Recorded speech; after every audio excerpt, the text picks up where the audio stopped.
Guess what I'm doing? I am making dinner right now. And I am making dinner with my sous vide. This is a sous vide, also known as an immersion cooker.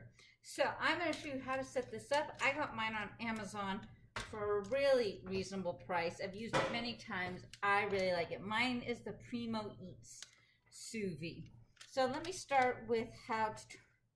Oh, I'm spinning the wrong way. First rule of a sous vide, righty-tighty, lefty-loosey. So it comes in two pieces.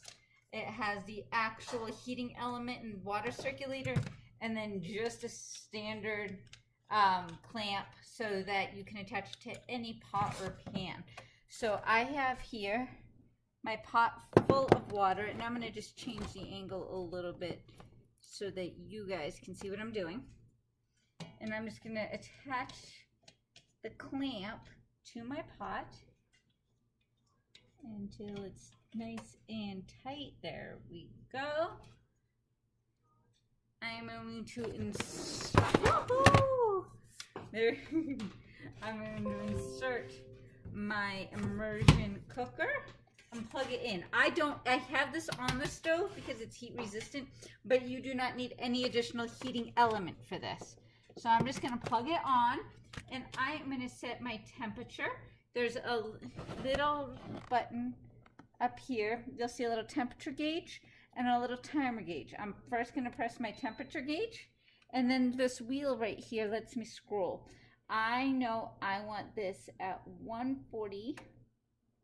I'll go 145. And I want it at 145 for 2 hours. And I turn it on. So the 2 hours isn't going to start until it reaches its temp. And you can see the water temperature in Fahrenheit here. I have 65.5, and it's rising pretty quickly because this is heating the water. Well, that's going. Remember that big piece of tri tip I bought at Costco, my last Costco haul? I have that right here. I cut it in half because it was 3 pounds. And that's a bit much for my family. We only needed about 1.5 pounds, so I'll get 2 meals out of it. And I'm going to place it in just a standard Ziploc bag.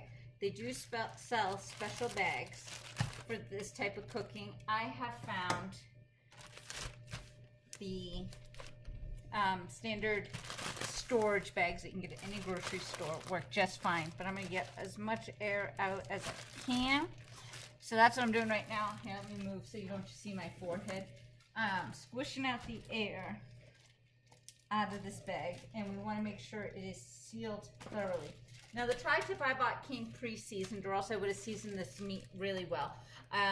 It does tend to require a little extra salt when you're using an immersion long cooking method, like an immersion cooking method. So I have made sure it's really well seasoned, but it came that way. And yeah, once this is up to temp, it is going to beep at me. I will then drop in the meat. The timer will start itself. And in 2 hours, I will have a perfectly done but not seared piece of beef.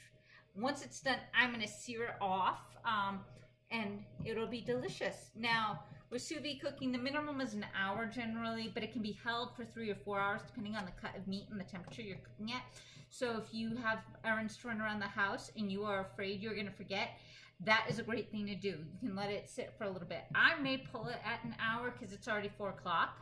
But I'm going to get this going. I also have au gratin potatoes and some sugar snap peas that I will be serving with this piece of tri tip. But yeah, I'm going to wait for this to come to temp, and then we'll put in the meat.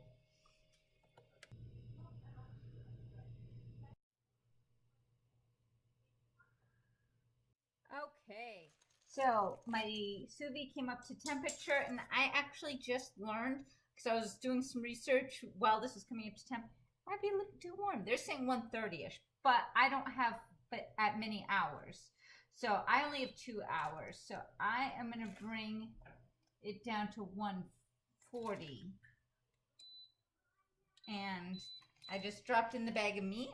So you can see here the sous vide setup. It's circulating the water, and it is the meat sitting in there. It will sit in here for 2 hours, and I will be back to show you what it looks like and how to sear it off when I'm done.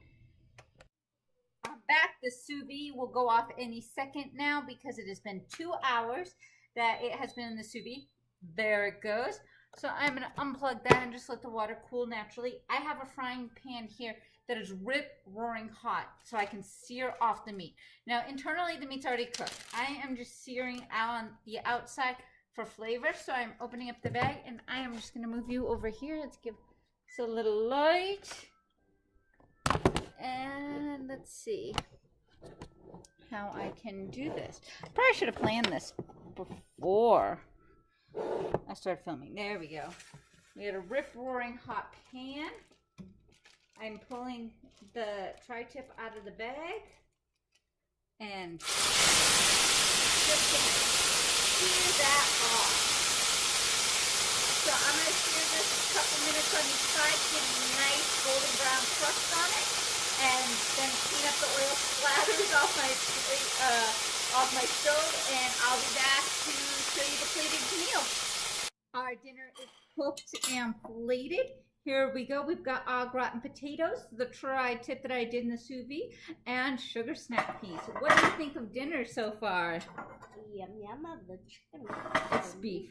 I mean beef. All right. I have not tried it yet. Now I'm cutting it with a butter knife. That is how tender it is. And I am going to try the peas. Uh-huh. That is really tasty. That came out really good. My husband should be walking through the door any minute now, but we need to eat so she can get to bed. Thank you for joining me today. Hopefully you enjoyed this recipe. You can give it a try and have a great day. Say bye. Bye.